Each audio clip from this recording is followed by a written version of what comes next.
শেখ হাসিনা পালায়। মুরব্বি মুরব্বি এই সোনামণি হারা বেদনা নিয়ে আমি বেঁচে আছি। ইন্টারনেট বন্ধ করিনি, ইন্টারনেট বন্ধ হয়ে গেছে। বোবা হয়ে আছি, বোবা। পালাবো না, প্রয়োজনে ফখরুল সাহেবের বাসায় গিয়ে উঠবো।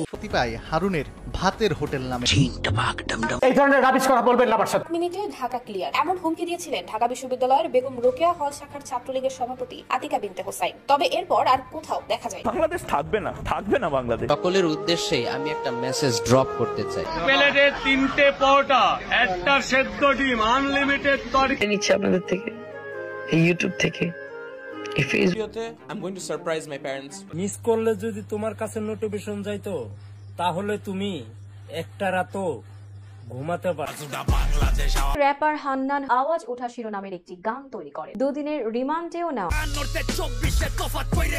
যদি ভয় পাই তোর বন্ধু ল্যান্ডফিল মানে হাজারো তরুণের গার্লফ্রেন্ড যা না ক্রাশ তার থেকে বাইক ক্রাশ। একটা শার্টের দাম 400-500 টাকা, আর না কিনতে পারলেই বস্তি কাকা।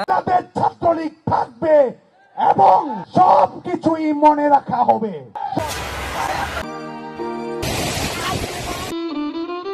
তো 10 বছর বয়সে কোরআন প্রতিযোগিতায় বিশ্ব জয় করল বাংলাদেশের হাফিজ হুজাইফা।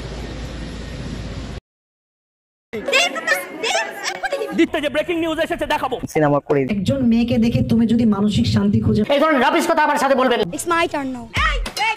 আমারও আমার নেত্রীর পক্ষে দাঁড়ানোর অধিকার। পারিবারিক একটা চাপের মধ্যে আছে দেখে সে আপনাদের পাশে দাঁড়াতে। আমার চাচা হারুন কাকা, সব জায়গা থেকে আমি চলে যাচ্ছি। কি লোন নিছিল? এটা তো ওই জায়গা। সামহাউ লাইফে কিছু হয়নি। Talk of the country. এই ছেলেকে আমরা চিনি। দখল করেই চলছে আলোচিত। বেশি পড়েছেন আমাদের মূর্তিতে যে মৌলবাদী বাংলাদেশ থাকবে না। মালা কমায় নিয়ে আসছি। লুকিং ফর শত্রু। প্লিজ বুঝার চেষ্টা করেন। আপনি এটি নামান প্লিজ। সৈয়দ আব্দুল্লাহ আপনাকে এটি নামান। ব্যাপক জনপ্রিয় মিল্টন সামাদ।